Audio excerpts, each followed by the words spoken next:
பூஞ்சோலை மாணவர்கள் அனைவருக்கும் வணக்கம். இன்னைக்கு 31 ஆகஸ்ட் 30 ஆகஸ்ட் 31 ஆகஸ்ட் 2 நாள் நியூஸ் பேப்பர் வந்து பார்க்க போகிறோம்ப்பா. சரியா? சரி, ரைட், ஓகே. இப்போ ஹெட்லைன்ஸ் என்ன அப்படின்னு சொல்லி பார்த்தீங்கன்னா, இந்தியாவில் ஜப்பான் ரூபாய் 6 லட்சம் கோடி முதலீடு அப்படின்னு சொல்லியிருக்காங்க. இதில் முக்கியமான, அதாவது நிறைய ஒப்பந்தங்கள் போட்டிருக்காங்க இந்த 6 லட்சம் கோடிக்கு. இதில் நம்ம எக்ஸாம் பாயிண்ட் ஆஃப் வியூவில் பார்க்க வேண்டிய ஒப்பந்தம் என்ன அப்படின்னா இதுதான்ப்பா. அதாவது சந்திராயன் 5 திட்டம். சரியா? சந்திராயன் 5 திட்டம் யார் சேர்ந்து நடத்த போகிறாங்க அப்படின்னா இந்தியாவும் ஜப்பானும். சரியாப்பா? ஜைமக்ஸ், அதாவது இஸ்ரோ, ஜப்பானோட நிறுவனம் பேர் வந்து ஜைமக்ஸ். சரியாப்பா? விண்வெளி நிறுவனம். அவங்க 2 பேரும் சேர்ந்து தான் இந்த சந்திராயன் 5 திட்டத்தை வந்து நடத்த போகிறாங்க. சரியாப்பா? சரி, ரைட், ஓகே. இதில் வேறு எக்ஸாம் பாயிண்ட் ஆஃப் வியூவில் அப்படின்னு பார்த்தீங்கன்னா இது 10 ஆண்டுகளில் 6 லட்சம் கோடி முதலீடு செய்ய ஜப்பான் இலக்கு நிர்ணயித்துள்ளது. அவ்வளோதான்ப்பா. அதில் எக்ஸாம் பாயிண்ட் ஆஃப் வியூவில் வேறு எதுவுமே இல்லை. இந்த கூட்டு விண்வெளி ஆராய்ச்சி திட்டம் சந்திராயன் 5 மட்டும்தான் இருக்குது. அடுத்து பாருங்கள், நெல் கொள்முதல் விலை குவிண்டாலுக்கு 2500 ரூபாயா இன்க்ரீஸ் பண்ணியிருக்காங்கப்பா. இது வந்து அதாவது திமுக கவர்மெண்ட்டோட இது வாக்குறுதி. சரியா? அதாவது நெல் வந்து ஒரு குவிண்டாலுக்கு 1800 இருந்துச்சு, அப்புறம் 2000 மாற்றினாங்க, அப்புறம் 2500 கூடிய விரைவில் அறிவிக்கப்படும் அப்படின்னு சொன்னாங்க. இப்போ வந்து அறிவிச்சிட்டாங்க. சரியா? இதில் வந்து சன்னரக நெல் அப்படின்னு சொல்லிட்டு நெல் இருக்குப்பா. இந்த சன்னரக நெல்லுக்கு வந்து ஒரு குவிண்டாலுக்கு 45 ரூபா கூட, 2545. ரெகுலர் பொதுவான நெல்லுக்கு வந்து பார்த்தீங்க அப்படின்னா 2500 ரூபா ஒரு குவிண்டாலுக்குப்பா. ரொம்ப முக்கியமானதுப்பா, ரொம்ப ரொம்ப முக்கியமானது. நோட் பண்ணி வச்சுக்கோங்க. ஏன்னா நம்பர் வைஸ் கேட்கணும் அப்படின்னு நினச்சாங்கன்னா இந்த இது கேட்கலாம். சரியா? ரைட், ஓகேப்பா. அடுத்தது பாருங்கள்,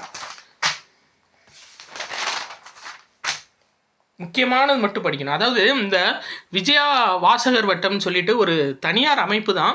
இவங்க வந்து ஒவ்வொரு வருடமும் கீரா விருது வந்து கொடுப்பாங்க. சரியா? இருந்தாலும் நம்ம தனியார் இதுன்னு சொல்லிட்டு விட்டுட்டு போகக்கூடாது. கோர்ட் எக்ஸாமில் இந்த மாதிரி இது கேட்டுறாங்க. சரியாப்பா? அப்போது விஜயா வாசகர் வட்டம் வந்து எந்த பகுதியில் இருக்குது அப்படின்னா கோயம்புத்தூர் பகுதியில் இருக்குது. ஸோ இந்த ஆண்டு வந்து பார்த்தீங்கன்னா யாருக்கு கொடுத்துருக்காங்கன்னா இந்த கீரா விருது சு வேணுகோபால் இவருக்கு கொடுத்துருக்காங்கப்பா. ஸோ 5 லட்சம் ரூபாய் பரிசு இதுக்கு. சரியா? வேணுகோபால் அப்படின்றவருக்கு கொடுத்துருக்காங்க, எழுத்தாளர் வேணுகோபாலுக்கு. இவர் எழுதின புக்ஸ் எல்லாம் பாருங்களேன். நூல்வெளி கிரகணங்கள், கூந்தப்பனை, சரிங்களா, கூந்தப்பனை, வலசை, ஆட்டம், நிலம் என்னும் நல்லால், இந்த புக்கெலாம் வந்துட்டு இவர் எழுதியிருக்காரு. கீரா விருது வாங்கின சு வேணுகோபாலன் எழுதியிருக்காரு. சரியாப்பா? Right, okay. அடுத்தது இந்த மத்திய மாநில அரசு அதிகாரங்கள் மறு ஆய்வு. இதில் வந்துட்டு நம்மளுக்கு எக்ஸாம் பாயிண்ட் ஆஃப் வியூவில் ஒன்று கொடுத்துருக்காங்க. என்ன அப்படின்னா ராஜமன்னார் குழுப்பா. 1969 வந்து அமைக்கப்பட்டுச்சு. அவங்க அறிக்கை வந்து 1971 சமர்ப்பித்தாங்க. அவங்களோட பரிந்துரை எப்போ ஏற்றுக்கொள்ளப்பட்டுச்சு அப்படின்னா 1974 ஏற்றுக்கொள்ளப்பட்டுச்சு. ஸோ இந்த 3 வருஷமும் ரொம்ப முக்கியமான வருஷமாக பார்த்துக்கோங்க.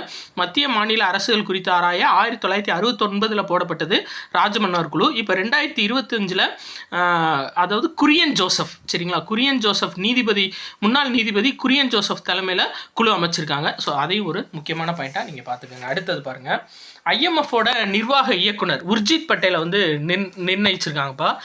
ஆக்சுவலாக 25 பேர் இருக்காங்க. அந்த IMFோட உறுப்பு நாடுகளோட மெம்பர்ஸாக 25 பேரை வந்து தேர்ந்தெடுப்பாங்க. அதில் உர்ஜித் பட்டேலும் இப்போ ரீசெண்டாக ஒருத்தர். சரியா? IMFோட நிர்வாக இயக்குனராக இப்போ உர்ஜித் பட்டேலை தேர்ந்தெடுத்திருக்காங்கப்பா. Right, okay. வேறு இந்த இது, அதாவது தீயணைப்பு மற்றும் பேரிடர் மீட்பு பணி ஆணையம் சொல்லிட்டு புதுசாக ஒரு ஆணையம் வந்து அமைச்சிருக்காங்க. சரியா? தீயணைப்பு பேரிடர் மீட்பு பணி ஆணையம் அப்படின்னு சொல்லிட்டு ஒரு ஆணையம் அமைச்சிருக்காங்க. இதோட தலைவராக தமிழ்நாடு காவல்துறை தலைமை இயக்குனர் சங்கர் ஜிவால் வந்து நியமிக்கப்பட்டிருக்காருப்பா. ஆக்சுவலாக அவர் இன்னைக்கு ரிட்டையர்டு. சரிங்களா? நேற்று இந்த இது நியூஸ் பார்த்துட்டு இருந்தீங்க அப்படின்னா நேற்றுன்னு வரும். நேற்று வந்து அவர் ரிட்டையர்மெண்ட் ஆகிட்டார். ஸோ புதுசாக தீயணைப்பு ஆணையம் சொல்லிட்டு ஒரு ஆணையம் அமைச்சு அவரை வந்து அதுக்கு தலைவராக போட்டிருக்காங்க. சரி, அப்போ இது மேபி கேட்கலாம், தீயணைப்பு மற்றும் பேரிடர் மீட்பு பணி ஆணையம் புதுசாக வந்து தமிழ்நாடு அரசால் அமைக்கப்பட்டது. அதோட தலைமை இயக்குனர் யார் அப்படின்னா சங்கர் ஜிவால். சரிங்களா? Right, okay. நம்மளோட இப்போது லா அண்ட் ஆர்டர் டிஜிபி, சரிங்களா, அவர் ரிட்டையர்மெண்ட் ஆகி இதில் திரும்ப ஜாயின் பண்ணுறாரு. Okay, right. வா, ஒரு சில போஸ்டிங்லாம் ரிட்டையர்மெண்ட் ஆனவங்களை மட்டுமே நியமிப்பாங்கள்ல, அப்படி போஸ்டிங் அந்தது. சரி, ரைட், ஓகே. அதாவது கஜகஸ்தானில் துப்பாக்கி சுடுதல் போட்டி நடந்துச்சுலப்பா, அது வந்து நிறைவடைஞ்சிருச்சு. இந்தியா வந்து மொத்தம் 103 பதக்கங்கள் வந்து அடிச்சிருக்காங்க. சரியா? இதில் வந்து சீனியர் பிரிவில் பார்த்தீங்கன்னா இந்தியா முதலிடம் பிடிச்சிருக்காங்க. துப்பாக்கி சுடுதலில் சீனியர் பிரிவில் இந்தியா 14 தங்கப்பதக்கத்தோட முதலிடம் பிடிச்சிருக்காங்க. ரைட். அடுத்து அதாவது மாடுகள் இனப்பெருக்க சட்டம் சார்ந்து கொடுத்துருக்காங்கப்பா. 2019ஆம் ஆண்டு இது நடைமுறைக்கு வந்திருக்கு. சரியா, 2019ஆம் ஆண்டு தமிழ்நாடு மாடு இனப்பெருக்க சட்டம் வந்திருக்கு. ஸோ இது முக்கியமானதாக ஞாபகம் வச்சுக்கோங்க. இதில் என்ன சொல்லியிருக்காங்க அப்படின்னா, அதாவது ஜல்லிக்கட்டு காளைகள் நாட்டு மாடெல்லாம் வச்சுருக்காங்களப்பா, அவங்க 200 ரூபா கொடுத்து பதிவு பண்ணிக்கிறணும். சரியா, பதிவு பண்ணிக்கிறணும். அப்புறம் ஒவ்வொரு ஆண்டு புதுப்பிச்சுக்கிறணும். ஆக்சுவலாக இந்த நாட்டு மாடு இனங்களை பாதுகாக்கிறதுக்காக இந்த விஷயம் பண்ணியிருக்காங்க. இது சார்ந்து வேறு எதுவும் நன்மைகள் கவர்மெண்ட் கொடுப்பாங்களப்பா, அதாவது இந்த செயற்கை கருவூட்டல் சேவை இதெல்லாம் கொடுப்பாங்கல்ல, அதுக்கெல்லாம் ஒரு சில நேரம் மானியம் இதெல்லாம் கிடைக்கும்போது இவங்களுக்கு யூஸ்ஃபுல்லாக இருக்கும். அதனால பதிவு பண்ண சொல்லியிருப்பாங்க. பொதுவாக இந்த சினை ஊசி விற்பனை, செயற்கை கருவூட்டல் இதெல்லாம் தமிழ்நாடு அரசு கால்நடைத்துறையும் பால்வளத்துறையும் சேர்ந்து தான் செய்வாங்க. ஸோ ஃபஸ்ட் டைமாக இது தனியாருக்கும் கொடுக்க போகிறோம் அப்படின்ற மாதிரி சொல்லியிருக்காங்கப்பா இந்த சட்டம் மூலியமாக. சரியா, ரைட்டு. விரிவாக செயல்படுத்துறதுக்காக தனியாருக்கு கொடுக்குறோம் அப்படின்ற மாதிரி சொல்லியிருக்காங்க. ரைட். ஏன் நம்மளே விரிவாக செயல்படுத்த முடியாதா கவர்மெண்ட்டு? சரி, ரைட்டு. அடுத்தது பாருங்கள், சீனாவில் பிரதமர் மோடி ஜின்பிங்குடன் சந்திப்பு. சரியா, அதாவது இந்த எதிரிக்கு எதிரி நண்பன்னு சொல்லிக்கிடுவாங்களே, அந்த மாதிரி ஆகிப்போச்சுப்பா இப்போது கணக்கு வழக்கு. என்ன அப்படின்னு நான் சொல்கிறேன் உங்களுக்கு. ஃபஸ்ட்டு இதை பாருங்கள், ஷாங்காய் ஒத்துழைப்பு மாநாட்டில் பங்கேற்கிறதுக்காக பிரதமர் நரேந்திர மோடி போயிருக்காரு. சரியா, சீனா போயிருக்காரு.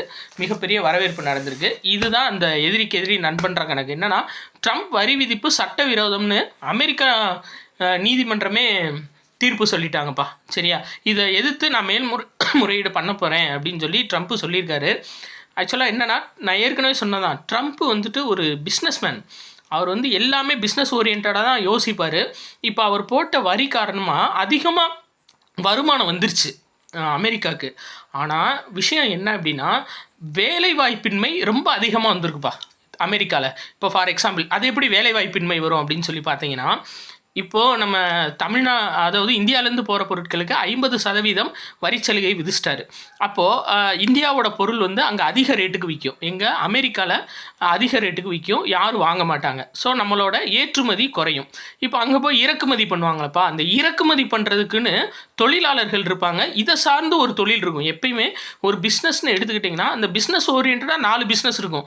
இதுலேருந்து வண்டியில் ஏற்றிட்டு போவாங்க, அந்த வண்டியில் ஏற்றுறவங்க, இறக்குறவங்க, அந்த மிகப்பெரிய ட்ரக்குகளில் எடுத்துகிட்டு போகிறவங்க, அது எல்லாமே டோட்டலாக டவுன் ஆயிடுச்சு. சரியா, அப்போது இந்த இடத்துல ஒரு மிகப்பெரிய வேலைவாய்ப்பின்மை உருவாயிடுச்சு. இன்னொன்று என்ன அப்படின்னா, இப்போ 50% வரி போட்டால் எல்லா பொருளோட ரேட்டும் இன்க்ரீஸ் ஆயிரும். சரி, அமெரிக்காலே அப்போ ட்ரெஸ்ஸு தயாரிக்க மாட்டாங்களா அப்படின்னா, உற்பத்தி கம்மியாக இருக்கும். அப்போது உற்பத்தி கம்மியாகும்போது ட்ரெஸ்ஸோட விலை அதிகமாக இருக்கும். இப்போது ஒரு நம்மளோட இறக்குமதி பொருளும் இருக்குது, அமெரிக்காவோட பொருளும் இருக்குது அப்படின்னா, பொருள் நிறையா இருக்கும். வாங்குறவங்களுக்கு ஆட்டோமேட்டிக்காக ரெகுலர் அமௌண்ட்டில் கிடைக்கும். இப்போ இந்தியா பொருள் ஃபுல்லாக நின்றுச்சு. சரியாப்பா, அமெரிக்கா பொருள் மட்டும் கம்மியான காசுக்கு விற்கிறாங்கன்னா அவங்களால எவ்வளோ ப்ரொடக்ஷன் பண்ண முடியாது. அதுக்கான கட்டமைப்பும் இல்லை. அப்போ எல்லா விலையும் கூடவும் செய்யுது. அது இவர் கண்ணுக்கு தெரியலை. இது என்ன சொல்லியிருக்காங்க அப்படின்னா, அமெரிக்க நீதிமன்றமே மிகப்பெரிய ஒரு எதிர்ப்பு தெரிவிச்சிருக்காங்கப்பா. சரியா, ரைட்டு. அவர் பிஸ்னஸ்மேன். ஆக்சுவலாக அவர் பிரசிடெண்ட் அப்படின்றத விட ஃபஸ்ட்டு பிஸ்னஸ்க்கு என்னவோ அப்படி தான் யோசிப்பாப்புல.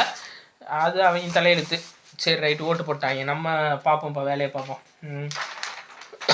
அடுத்து எக்ஸாம் பாயிண்ட் ஆஃப் வியூவில் நம்ம பார்த்தோம் அப்படின்னா,